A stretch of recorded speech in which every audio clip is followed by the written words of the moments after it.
গাছে দেখো কত তুতফল হয়েছে, তুতফল দেখেই তো আমি গাছের কাছে ছুটতে চলে আসলাম। দেখো কত তুতফল পেরেছি, আর এই গাছে থেকে ছিঁড়ে ছিঁড়ে আমি খেতে শুরু করে দিলাম। এখানে অনেক গাছ আছে আর সব গাছে আলাদা আলাদা তুতফল হয়। দেখো এখানে 2 রকম তুতফল এবং কতটা গাছ আছে তোমাদের সেটাও দেখাচ্ছে। একটা গাছ, দুটো গাছ, 3-4টে এখানে গাছ আছে, আর প্রতিটা গাছে আলাদা আলাদা তুতফল হয়। তোমাদের ওখানে এই গাছটার নাম কি বলে আর এই ফলটার নাম কি বলে সেটা কমেন্টে জানিয়ে দাও।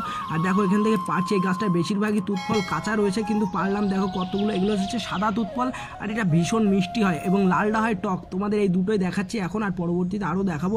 দেখো আর এই গাছটা হচ্ছে লাল গাছ, এই গাছটা তুতফল পারছি। দেখো এদেরও দেখো লাল একদম পুরো স্ট্রবেরির মতো জ্বলে আসে। আমি কটা পারছি, পেরে তোমাদের দেখাচ্ছি কেমন খেতে লাগে সেটাও বলছি। এ দেখো পারছি।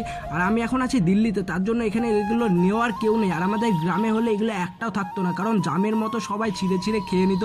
এতগুলো লাল তুতফল পারলাম, দেখো এটা খাচ্ছি। আর এটা হচ্ছে ভীষণ টক তুতফল, তো এটা খেতে সব দিকে মিষ্টিটার থেকে এটাই ভালো লাগে।